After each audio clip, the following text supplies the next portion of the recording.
L'huile d'olive, sérieusement, je pense que j'ai baigné dedans quand j'étais petite, là, comme Obélix, là.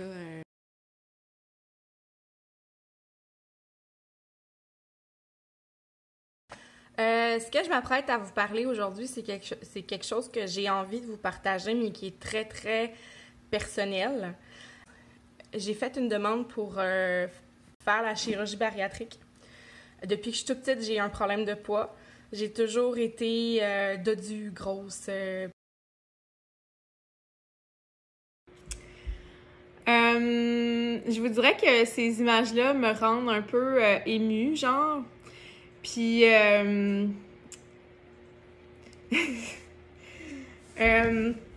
dans le fond, c'est drôle parce que la façon que je me voyais dans ce temps-là, c'est pas la même façon que je vois cette personne. C'est la même personne, mais ce que je veux dire, c'est que la personne que je vois sur cette vidéo-là, qui est moi, là, je le sais, mais je la vois pas pareil comme ce que moi, je me voyais dans ce temps-là. Puis je trouve ça spécial de voir ça. J'ai l'impression que ma face a dégonflé. Je sais pas si ce que j'ai dit à Val, c'est que, tu sais, dans Austin Power, il se déguise en lutteur sumo, genre, puis il y a comme des masques faciales pour le déguisement. Puis j'ai l'impression que c'est ça que j'avais. J'ai l'impression d'être pognée dans ma peau. J'étais pas bien, là. Ma voix était différente. Ça fait juste 10 mois de ça, là. J'ai l'impression que c'est deux personnes complètement différentes. Moi, sérieusement, je sais pas pour vous, mais moi, ça me fait capoter de voir cette différence-là. Puis, la confiance que j'ai pris en moi à travers ces 10 mois-là de perte de poids, puis de prise de conscience, puis je sais pas, moi, c'est spécial de voir ces images-là. Pour ceux qui ne le savent pas, les images que vous avez eues, c'était avant ma chirurgie bariatrique qui était le 8 janvier 2020. Donc, ça fait exactement 10 mois que j'ai eu la chirurgie. Puis, en 10 mois, j'ai perdu 100 livres. Les images que vous avez vues, c'était à mon plus haut point. Donc, je pesais 304 livres. Puis, là, j'en ai perdu 100. Fait que je suis rendue à 204. Je vous dirais que j'ai pas fini de perdre, ça c'est sûr. Il m'en reste encore une quarantaine de livres à perdre, mais d'avoir perdu 100 livres puis d'être sur le bord de peser en bas du 200, sérieusement, ça doit faire une dizaine d'années que j'ai pas pesé en bas de 200 livres. Là. Fait que c'est un accomplissement pour moi. Vous avez été beaucoup à me demander plein de questions au sujet de la chirurgie. Il y en a qui aimeraient la faire, il y en a qui sont en attente, il y en a qui ont peur de la faire, il y en a qui sont juste curieux. Fait que aujourd'hui, je réponds à toutes vos questions. En tout cas, je vais essayer.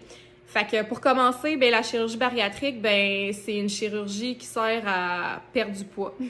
Donc il y en a plusieurs types de chirurgie. Moi, j'ai fait la sleeve. Je m'avancerai pas sur les autres types de chirurgie parce que je suis pas très une experte là-dedans. Mais la sleeve, dans le fond, c'est que ils vont aller enlever une partie de l'estomac pour couper la faim, pour faire en sorte qu'on mange moins, donc on maigrit. Donc habituellement, mettons mon estomac est gros comme ça. Ben là, ensuite, il enlève une partie de l'estomac, puis il reste juste comme quasiment la grosseur d'un doigt. Fait que la sleeve, c'est ça. Sinon, il y a le bypass, il y a l'anneau gastrique, mais ça, je vous invite à aller faire vos recherches à ce niveau-là. Pour ce qui est du processus de sélection, ben premièrement, ça prend un IMC de 40 ou un IMC de 40 et plus. Moi, j'avais un IMC de 44. Et sinon, si tu n'as pas un IMC de 40, mais que tu fais un IMC de 35 et plus, si je me trompe pas, avec comorbidité seulement. Donc, les gens qui ont un surplus de poids, mais qui font de la comorbidité, genre du diabète, du gros cholestérol, de l'apnée du sommeil, puis que ça met en danger sa vie, là, à ce moment-là, ils peuvent être acceptés. Ça prend un médecin de famille pour le faire. Puis, une fois que ton médecin de famille approuve dans le fond, ta candidature, il va envoyer les papiers à un des hôpitaux qui offre la chirurgie bariatrique. Et là, tu as une liste d'attente qui est très, très longue. Il y a des hôpitaux que ça peut prendre 3 ans avant d'avoir des nouvelles. Moi, ça a pris 1 an. Sinon, ben il y a le privé. Le privé, c'est sûr que eux autres, ils s'en permettent plus. Disons qu'il y a des gens qui ont des IMC très bas, qui ont droit à la chirurgie bariatrique. Tant que les gens payent, j'imagine qu'il n'y a pas de problème. Mais En tout cas.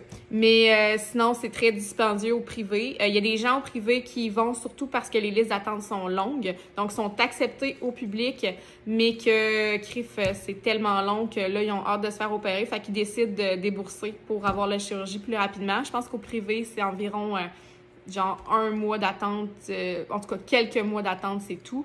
À partir du moment où est-ce que la demande avec le médecin de famille est faite et qu'elle est envoyée à un des hôpitaux qu'on a choisi, on a le droit de faire la demande à plusieurs hôpitaux.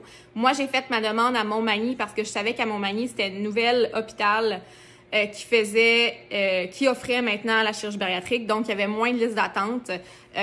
Puis je pouvais aussi me déplacer. Tu sais, Montmagny, c'était à 1 heure de chez nous environ. Puis il faut prendre en considération qu'il faut se déplacer plusieurs fois parce qu'il y a plusieurs rencontres avec les spécialistes. Donc, il y a des gens qui vont faire énormément de routes pour aller à des hôpitaux qui sont qui ont moins de listes d'attente. Donc, je parle de Rivière-du-Loup, je parle de Rimouski. Comparativement à ceux de Québec et de Montréal, ben Rivière-du-Loup et Rimouski ont beaucoup moins d'attente. Fait qu'il y a des gens qui sont prêts à faire énormément de routes pour faire ça. Moi, c'était 1 heure, c'était pas si pire.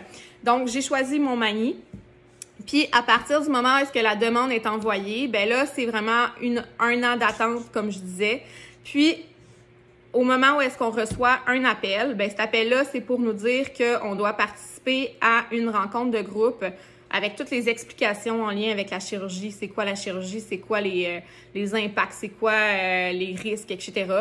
Puis, suite à cette rencontre-là, si les gens sont toujours prêts à faire la chirurgie, ben ils font la vraie inscription où est-ce qu'on va remplir un document comme de quoi qu'on veut absolument avoir la chirurgie. Puis là, à partir de ce moment-là, ben ça peut varier entre quelques semaines, quelques mois, où est-ce qu'on va avoir un autre appel pour avoir des rendez-vous avec les spécialistes en vue d'avoir la chirurgie. Donc, c'est des rendez-vous avec des nutritionnistes, kinésiologues, le chirurgien, l'inhalothérapeute, le psychologue, parce que c'est ça. Tu sais, dans le fond, la nutritionniste est là pour savoir un peu c'est quoi le problème, pourquoi est-ce que tu as pris du poids, et pour te donner des trucs pour avoir une saine alimentation, mais aussi des trucs pour ton alimentation suite à la chirurgie, parce qu'il y a beaucoup de choses qui vont changer. Ça, je vais vous en reparler plus tard.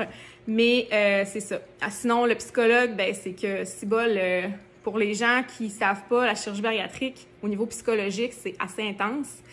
Autant avant, pendant, puis après. Ça aussi, je vais en revenir. Sinon, la kinésiologue, ben c'est pour faire des exercices, c'est pour t'inciter à bouger et tout, te donner des trucs, te donner des défis. Il y a plein de spécialistes comme ça qui sont là, puis que c'est très important de faire ces suivis-là. Au privé, ils n'ont pas vraiment ça, puis c'est ce que je trouve pas tant correct, parce que je pense que cette chirurgie-là demande énormément un long processus avant de l'avoir, puis je pense que le processus d'attente est important. Pour réfléchir, pour prendre position sur pourquoi tu t'es rendu là, puis tu sais, prendre position sur si bol, est-ce que je m'embarque là-dedans pour de vrai, puis est-ce que je prends la bonne décision, tu sais. Fait que c'est ça. Fait que à ce moment-là, c'est 4 mois de rencontres. Donc, c'est environ 1 journée par mois où est-ce que tu te présentes à l'hôpital puis que tu rencontres un à la suite de l'autre les spécialistes. Fait que ce 4 mois-là, c'est intense parce que tu sais, t'embarques vraiment dans le processus. Puis après ces 4 mois-là, ben là, tu rencontres le chirurgien, puis il te dit si t'es apte à avoir la chirurgie bariatrique suite à tous tes tests et tout. Il y a une chose que j'ai oubliée aussi, c'est pendant ces rencontres-là, il y a un examen qu'on doit faire et c'est la gastroscopie. Et ça, c'est vraiment... Moi, là, je pense que ça a été la pire journée de ma vie. La gastroscopie, c'est qu'ils vont aller rentrer une caméra par la gorge, puis qu'ils vont descendre jusque dans l'intestin. Fait que c'est un 5 minutes, c'est vraiment pas long, mais c'est très désagréable. Puis ça sert à voir si tu as tendance à faire des reflux gastriques. Puis c'est ça, c'est vraiment pas agréable, mais t'es obligé de le faire. Fait que ça, attendez-vous à ça. Puis là, une fois que le processus est terminé, que notre candidature est acceptée, on attend le fameux appel pour avoir le rendez-vous pour la journée de la chirurgie. Fait que moi, j'ai eu mon rendez-vous. Dans le fond, ils m'ont appelé au mois de novembre pour me dire que mon rendez-vous pour la chirurgie, c'était le 8 janvier. Et c'est pas tous les hôpitaux qui le font, parce que maintenant, il y a des hôpitaux qui ont arrêté de faire ça, mais mon hôpital, on devait faire un régime liquide de 2 semaines. Fait que je devais commencer mon régime liquide le 25 décembre. J'ai triché, j'ai commencé le 26 parce que le 25, je voulais fêter Noël avec ma famille. Mais c'est ça. Fait que j'ai commencé le 26 décembre mon régime liquide. Ça a été un moment assez intense pour moi. Je vous dirais que de manger des légumes seulement avec des shakes protéinés qui... Les premières gorgées, c'est nice, là, mais après ça, c'est plus nice pantoute. Mais c'est ça. Dans le fond, je devais boire 4 shakes par jour avec des légumes à volonté. Et sincèrement, ça a été le moment où est-ce que j'ai eu un breakdown total. Premièrement, t'as plus d'énergie, t'as faim. Puis tu sais, t'as faim, mais c'est pas pareil comme après l'opération, parce qu'après l'opération, t'as un petit estomac, fait que t'as plus faim. Mais avant, là, c'est rough en salle. 2 semaines, là, les 3 premiers jours, c'était pas si pire. Val m'a accompagnée pendant 3 jours. Elle a cédé après 2 jours, là. Fait que c'est ça. Mais, tu sais, c'est un moment où est-ce que je me suis rendu compte que ma vie tournait autour de la bouffe. Bref, le régime liquide, pour moi, a été très difficile, mais il y a des gens qui le vivent très bien, puis c'est correct. Mais moi, ça a été un moment crucial dans ma vie où est-ce que j'ai repris conscience sur des choses, mais qui a été nécessaire à la suite. Je vais vous avouer que l'opération, j'avais énormément peur. J'ai une phobie d'envie, puis c'est de mourir, puis ça va m'accompagner toute ma vie. Puis sérieusement, la chirurgie, j'étais sûre que j'allais rester sur la table.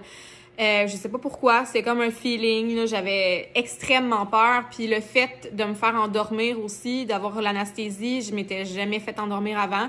Fait que ça aussi, c'était comme un peu...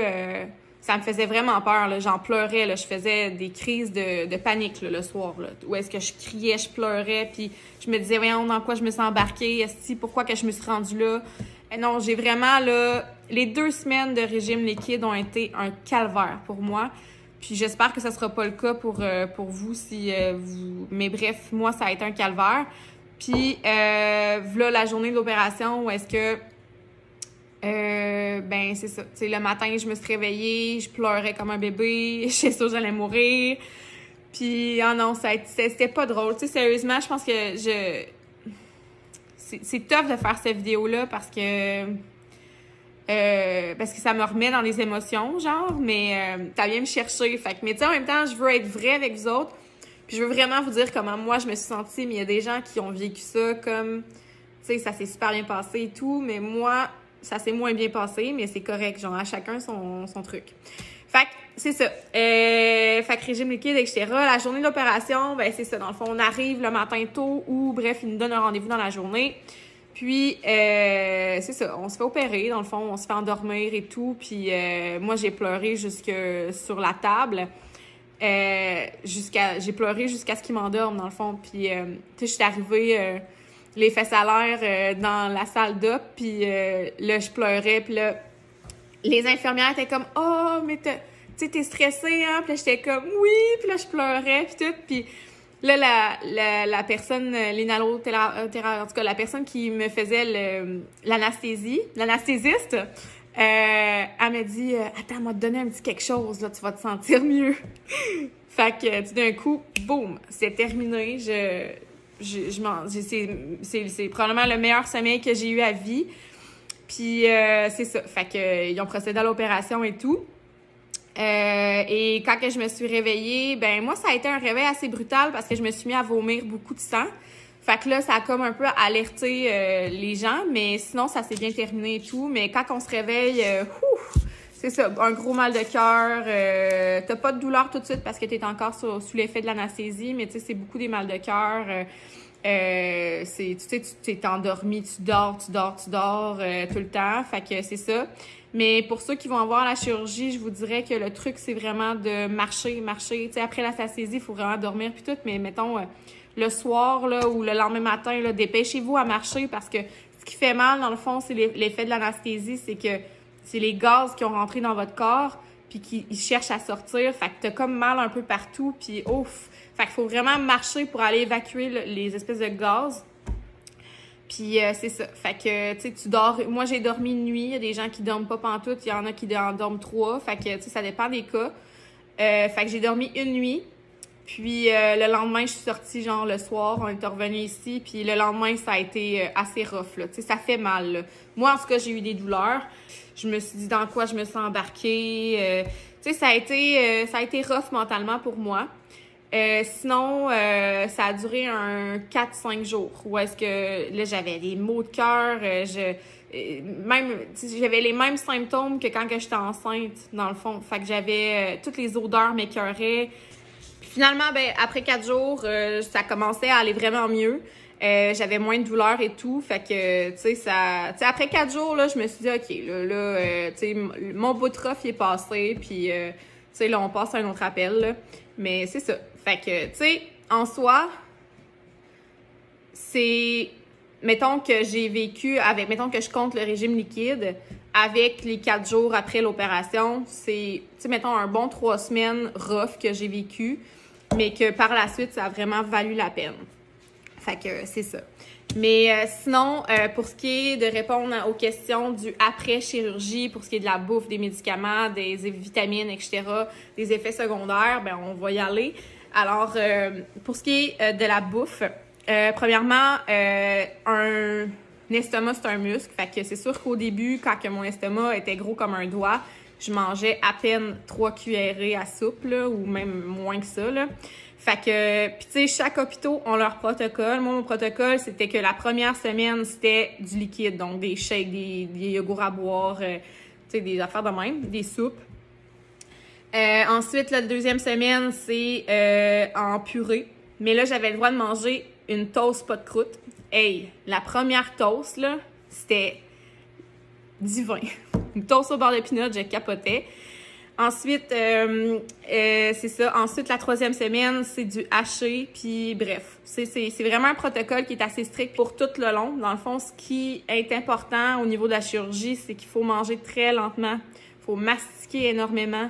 Tu sais, je vous dirais qu'il faut prendre un bon 25 minutes pour manger, là. Parce que, veux pas, c'est comme, je sais pas comment dire, mais, tu sais, quand on mange vite, on s'en rend pas compte qu'on a plus faim. Faut attendre puis voir, OK, là, j'ai plus faim, je pense. Parce que sinon, ça fait comme un trop-plein. Puis là, on peut vomir ou on peut avoir des gros malaises. Fait que c'est important de manger lentement. Fait que, comme je vous ai dit, c'est un muscle. Fait que, tu sais, au fur et à mesure, je mangeais un petit peu plus. Puis, ça dépendait aussi des textures. Tu sais, si, mettons, après 3 semaines, là, je pouvais manger genre du haché. Le poulet, j'avais un petit peu plus de misère parce que c'était un peu plus rough. Fait que je mangeais moins ou, tu sais, des choses comme ça. Fait que, tu sais, c'est vraiment du essai-erreur aussi. Et ça dépend des protocoles. Fait que, pour ce qui est de la bouffe maintenant, je mange de tout, sérieusement. Puis, mettons, à partir d'1 mois et demi, là, je mangeais tout, vraiment, là. Tu sais, oui, je faisais attention au protocole à la fin, mais, tu sais, des choses que j'ai inclus puis que je me sentais à l'aise d'inclure, genre des légumineuses, du tartare, des choses comme ça. Fait que, c'est ça. Maintenant, moi, je mange l'équivalent d'environ 1 tasse par repas. Il faut manger aussi des collations. Ça, j'ai un petit peu de misère. Des fois, j'oublie de manger des collations. Mais tu sais, c'est vraiment 3/4 de tasse à 1 tasse par repas. Puis, sérieusement, je me sens vraiment pas privée. Je me sens bien avec ça. J'ai pas l'impression d'être rationnée. Tu sais, je mange à ma faim, puis c'est tout. Mais ce qui est important là-dedans, c'est de pas pousser son estomac. Donc, tu sais, de manger trop vite, premièrement, mais de manger des trop grosses portions. Parce que, tu sais, comme je vous ai dit, c'est un muscle. Fait que plus je vais manger, plus mon estomac va grandir. Et là, c'est là que les gens vont prendre du poids. Fait que moi, je me limite à 1 tasse. C'est ma limite, puis j'aimerais ça garder ça toute ma vie. Pour ce qui est des restrictions, il y a aussi le fait que je peux pas boire en mangeant. 30 minutes avant, puis 30 minutes après. 30 minutes avant, c'est qu'il faut pas prendre la place dans l'estomac avec le liquide parce qu'on mange tellement pas beaucoup que c'est important de manger le plus de quantité possible pour pouvoir avoir le plus de nutriments. Donc, si on boit avant, c'est que ça va prendre la place dans l'estomac. Fait que faut pas boire avant. On peut pas boire pendant parce que de boire pendant, ça fait en sorte qu'on va... ça va être plus facile de manger, donc on va avoir tendance à manger plus.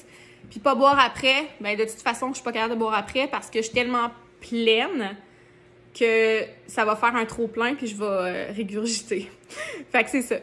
Mais maintenant, une fois de temps en temps, je me permets de prendre une petite gorgée d'eau ou je me permets de prendre peut-être un petit verre de vin, mais tu sais, je le sirote vraiment là, très lentement. Là. La seule chose qui est désagréable en lien avec le fait qu'on peut pas boire, c'est que, en tout cas pour moi, j'ai tendance à être déshydratée parce que le fait de pas boire en mangeant, puis de avant, après, ben c'est que j'oublie de boire souvent, fait que je suis déshydratée. Sinon aussi, suite à l'opération, ben c'est sûr qu'il faut prendre des vitamines parce que, comme je vous ai dit, ben on mange pas beaucoup. On mange tellement pas qu'on n'a pas les nutriments que habituellement on a l'habitude d'avoir dans notre corps. Fait que faut prendre des vitamines. Moi, je prends des vitamines genre Centrum, tu sais, des normales, là, des extra fortes, mettons, là. Sinon, je prends aussi des vitamines pour les cheveux parce que suite à la chirurgie, on perd nos cheveux. Je pense que c'est une question d'hormones ou je sais pas trop quoi. On perd énormément de cheveux. Il y en a même qui sont obligés de se raser, là. Moi, c'est pas le cas, mais tu sais, comme la semaine prochaine, je prends un rendez-vous chez la coiffeuse pour qu'elle m'y raccourcisse pour que, tu sais, ça a juste plus de sens, là. J'ai vraiment plus épais de cheveux, là. Ça a même pas de sens. Fait que c'est ça. Je prends des vitamines pour les cheveux. Il y a aussi, suite à l'opération, pendant 3 semaines, je pense, 21 jours, on a des piqûres parce que pour éviter les phlébites, si je me trompe pas, ou les trucs pulmonaires là, suite à une opération, pour éviter qu'il y ait des caillots de sang puis tout, fait que on a des espèces de seringues pour chaque journée où est-ce qu'il faut qu'on se pique sur la bédaine ou sur les cuisses. Puis ça, c'est très important de faire ça parce qu'il y a des gens que suite à une opération comme ça, ils pourraient mourir sans ces piqûres-là dû à des trucs pulmonaires. Là. Sérieusement, je suis pas assez calée là-dedans, là, mais bref, il faut que tu te piques pendant 21 jours. Sinon, des trucs qui ont changé suite à l'opération, ben c'est ça, c'est les portions. C'est sûr qu'il faut que je mange des portions qui sont plus équilibrées, genre, mais il faut que je priorise énormément mes protéines. Donc, je vais manger plus de viande, plus de protéines, tout simplement. Puis ensuite, ben je compense avec des légumes puis des glucides parce que les légumes et les glucides sont aussi importants, mais c'est vraiment les protéines que je dois prioriser avant. Fait que tu sais, comme je vous disais, je mange de tout.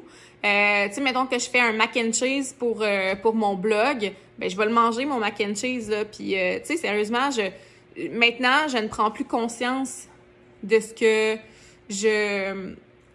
tu sais, du fait que c'est gras ou quoi que ce soit, je vais en manger. C'est juste que j'en mange avec modération. Fait que je vais prendre peut-être 3-4 bouchées. Puis le reste, ben je vais combiner avec un morceau de poulet. Puis pourquoi la protéine? C'est que la protéine, c'est que ça va servir à comme couper un peu plus la faim. Donc, c'est quelque chose qui va te tenir plus longtemps. Tandis que si tu manges un repas juste avec des glucides puis des légumes, ben sans protéines, ça va faire en sorte que tu vas avoir faim plus souvent. Fait que la protéine, ça empêche de manger tout le temps. Fait que c'est la raison pour laquelle on priorise les protéines. Puis le fait qu'on mange pas beaucoup, qu'est-ce qui est une autre chose qui est un peu désagréable, c'est que surtout au début, ben t'as moins d'énergie, ça c'est sûr. Fait que ce qui sert aussi les vitamines et tout là, mais c'est vraiment la perte d'énergie. Et une autre chose qui est désagréable, c'est que on perd du gras, on perd beaucoup de gras. Fait que notre corps est plus habitué, donc on a frette. Mais on a frette, là, ça, j'ai jamais eu frette de même dans ma vie, puis j'ai habité dans le Grand Nord, là, où est-ce que j'ai vécu des moins 54, là. Fait que c'est un froid intense qui pogne les os, puis t'es incapable de te réchauffer, là, c'est ridicule, là. Fait que c'est ça, on a vraiment froid. Sinon, l'opération, ça change énormément au niveau des hormones. J'en ai long à dire là-dessus, je vous dirais, tu sais, ça dépend des personnes, mais tu sais, même au niveau de l'appétit sexuel, au niveau de pleurer, des sauts d'humeur, des choses comme ça, au début, c'est vraiment difficile. Moi, suite à l'opération, j'étais plus faible un peu, j'avais un peu moins d'énergie, il fallait tout le temps que je fasse des siestes. J'ai eu des sauts d'humeur pas mal. C'est surtout au fait que, tu sais, on est fatigué, mais vraiment une question d'hormones là-dedans qui fait en sorte que, tu sais, tu te reconnais plus, là, tu sais, sérieusement, t'es comme une femme enceinte, dans le fond, là, c'est la même chose.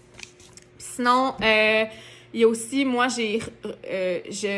depuis l'opération, je sais pas pourquoi, je pense que c'est lié parce que ça a commencé à ce moment-là, mais je fais des grosses crises d'angoisse. il y a aussi le fait que, tu sais, j'ai une nouvelle entreprise et tout, mais je pense que les crises d'angoisse, ça vient aussi de ça parce que c'est plein d'hormones aussi. Fait que, tu sais, c'est pas juste une opération, c'est pas juste une chirurgie. Ça va te gruger aussi à l'intérieur, puis autant que c'est le fun, autant que c'est beau, autant que tu perds du poids, tu prends confiance en toi, mais autant que au niveau psychologique, ça vient vraiment te travailler, là. Fait que c'est ça. Je pense que j'ai fait le tour de tous les questionnements des gens. Je vais vous parler un peu de moi, comment je me sens suite à ma perte de 100 livres. Tu sais, comme au début, je vous ai dit que c'était spécial de me voir comme ça, puis que je trouvais que, tu sais, ça paraissait que j'étais pas bien dans ma peau, que je me sentais pognée. Tu sais, j'avais de la misère à respirer, on dirait que j'ai soufflé juste à parler. La façon que je me sens, c'est que je me sens complètement libérée, tu sais. Même après avoir perdu juste 40 livres, ça a fait du bien. Puis à partir de ce moment-là, on dirait que j'ai pris plus confiance en moi et tout. Puis ça l'a eu que des effets positifs sur moi à ce niveau-là. Ça fait du bien, là, veux pas. Puis souvent, il y a des gens qui vont dire que quand on est gros, les gens nous remarquent, nous regardent différemment. Que, tu sais, on se fait, mettons, juger. Ou que les gens quand on est gros, les gens nous regardent différemment. Peut-être, mais moi, ce que je pense, c'est que quand on est gros, on le sait qu'on est gros, on n'est pas bien dans notre peau, et nous, on se regarde différemment. Puis je pense que c'est la perception de ce qu'on a, nous, plutôt que la perception de ce que les gens ont. Puis à tous ceux qui n'ont pas de problème de poids ou quoi que ce soit, il y a plusieurs raisons qui font en sorte qu'une personne a un surplus de poids ou qui s'est rendue au point où est-ce que moi, je me suis rendue. Moi, ben c'est plusieurs choses. Depuis que je suis jeune, j'ai un surplus de poids. J'ai toujours été dodue puis tout, mais dans les dernières années, il y a vraiment eu des éléments déclencheurs qui ont fait en sorte que j'ai pris du poids. Premièrement, j'étais allée en cours pour ma fille. Pendant 2 ans de temps, j'ai subi un stress incroyable. Puis ça fait en sorte que ben j'ai eu un breakdown puis j'ai dû prendre des médicaments, donc des antidépresseurs. Ce qui a fait en sorte que ben j'ai pris du poids aussi. J'ai pris du poids aussi pas pendant ce temps-là parce que ben je me suis comme un peu c'était réconfortant de manger pour moi à ce moment-là, tu sais, de me faire plaisir et tout. J'ai pris du poids parce que j'ai rencontré Val, puis que moi puis Val, on aime manger, fait qu'on a peut-être un peu abusé. J'ai pris du poids parce que je mangeais la même chose que Val, mais que Val, elle a un système qui est beaucoup plus rapide que le mien. Fait qu'il fait en sorte qu'elle, elle a pas tant pris de poids. Peut-être qu'elle a pris une dizaine de livres. Moi, j'en ai pris genre un 80 pendant que j'étais avec elle. J'ai pris du poids parce que, tu sais, j'ai eu un enfant. Fait que, tu sais, il y a plein de raisons qui font en sorte qu'une personne a pris du poids ou est rendue obèse. Puis je pense qu'il faut pas juger. Puis moi, c'est mes raisons. Puis j'ai demandé la chirurgie bariatrique parce que j'en avais besoin, parce que j'ai essayé de faire attention à moi. Mais tu sais, on dirait qu'à chaque fois, je reprenais encore plus de poids, fait que c'est encore plus décourageant. Puis tu sais, à la fin, je faisais du sport, j'essayais d'aller faire des randonnées dans le bois puis tout. Puis genre, étant donné que j'étais trop lourde, ben je me blessais, puis je me faisais des entorses aux genoux et tout. Fait que là, c'est comme si ça annulait les efforts que je faisais. Fait que, tu sais, c'est ça. Puis, tu sais, quand j'en ai parlé avec mon chirurgien, avec mon médecin de famille, il me dit, moi, j'avais même pas pensé à la chirurgie, là. C'est lui qui me dit, Fred, je pense que là, t'as pas le choix, t'es rendu là. Parce qu'il me suit depuis que je suis petite. Puis, tu sais, il comprend c'est quoi mon système, il sait c'est quoi mes génétiques familiales. Il sait que j'ai fait des efforts par le passé puis que ça fonctionnait pas nécessairement. Fait qu'il m'a dit, t'as pas tant le choix, là. Fait que j'ai pris cette décision-là, mais tu sais, je pense que il y a des gens qui ont tout mon respect puis qui pesaient 300 livres puis qui ont décidé de les perdre en s'entraînant intensément puis tout, mais à chacun sa façon de faire. Puis tant et aussi longtemps que finalement on devient une personne qui est en santé puis qui est bien dans sa peau, je pense que c'est ça qui est l'important. Puis tu sais, je vais vous avouer que je suis vraiment mieux dans ma peau, là, puis vous le voyez, puis je me le fais dire souvent, tu sais, Fred, tu rayonnes, t'as l'air bien, ça, tu sais, mis à part le fait que j'ai maigri, ben je pense que c'est aussi mon aura qui a comme shiné, là. Je sais pas comment dire, puis je me sens hyper bien. C'est sûr qu'il y a des choses qui me plaisent moins parce que, tu sais, veux pas, on perd beaucoup de poids. Fait que, tu sais, oui, j'ai de la peau, j'ai une bédaine comme, tu sais, j'ai une bédaine, là, qui, tu sais, qui pend, là, tu sais. Je sais pas si je vais avoir accès, je sais pas si je veux avoir la chirurgie reconstructrice. Je suis assez peureuse, comme je vous ai dit, j'aime pas les opérations et tout. Puis tu sais, je le sais pas, peut-être que je vais avoir un enfant dans les prochaines années, fait que je veux pas me faire une chirurgie reconstructrice si j'ai peut-être l'intention d'avoir un enfant, d'avoir une grossesse. Fait que, tu sais, c'est ça, tu sais, ça va être éventuellement, mais tu sais, pour l'instant, oui, ça a changé ma vie. Non, je ne regrette pas. C'est la meilleure décision que j'ai prise, vraiment, là. Tu sais, c'est ça, tu sais, je suis bien, je me redécouvre, on dirait que je me suis épanouie énormément dans la dernière année, puis je pense que c'est en partie grâce au fait que j'ai perdu du poids puis que j'ai pris confiance en moi. Fait que, tu sais, s'il y a des filles qui hésitent, qui ont peur, let's go. Faites-le. C'est sûr que je vous encourage à faire d'autres moves avant de vous inscrire parce que, comme vous avez vu, c'est un processus qui est très dur. Puis moi, avoir su, je m'aurais botté le cul vraiment plus vite que de devoir subir cette chose-là. Parce que, tu sais, c'est ça. Puis il y a beaucoup de monde qui me demande si je suis autant épicurienne et tout. Et, genre, j'ai jamais cessé d'aimer la bouffe. Je mange de tout, comme je vous ai dit, mais c'est juste que j'y vais avec modération, tandis qu'avant, je me tapais des sales grosses plates de spag. Puis je mangeais à être malade, là, tu sais. Puis c'est ça. C'est un peu deg ce que je viens de dire, là, mais tu sais, vous comprenez, tu sais, on se faisait des tripes de bouffe puis tout. Puis tu sais, maintenant, je vois la nourriture d'une autre façon. Mais je suis autant épicurienne, j'adore le vin, j'adore me faire des bons repas. C'est juste que je mange des plus petites portions, puis c'est tout. Puis j'en profite autant que... Puis probablement que j'en profite mieux qu'une personne qui va manger rapidement puis qui va se défoncer. Fait que c'est ça. Fait que je pense que ça conclut la vidéo de la chirurgie bariatrique. Je sais que c'était long, je pense que ça va durer au moins 30 minutes cette vidéo-là. Ça fait au moins 3 heures que je parle devant la caméra. Fait qu'il va y avoir une belle job de montage, mais puis je sais que je suis partie de tous les bords, de tous les côtés. Je suis une personne qui a de la difficulté à être structurée et qui parle souvent trop pour la même chose. Fait que c'est ça, mais tu sais, j'espère que j'ai répondu à toutes vos questions. Si jamais c'est pas le cas, peut-être qu'on pourrait faire un live pour que je réponde ça en live. Mais sinon, je pense que j'ai fait le tour. Puis je pense aussi que pour ceux qui sont en attente de la chirurgie ou qui veulent peut-être faire la chirurgie, je pense que vous avez aussi une job de recherche à faire. Je peux répondre à vos questions, mais tu sais, vous avez Internet pour répondre à vos questions aussi. Puis, tu sais, de faire des recherches, de lire des articles, d'aller voir des vidéos, je pense que ça vous appartient, ça aussi. Puis que mon vidéo, ben c'est... j'espère que ça va vous servir, puis ça va vous aider à prendre une décision ou simplement à connaître un peu plus sur le sujet. Mais c'est ça. J'espère que ça vous a plu. Fait que c'est ça.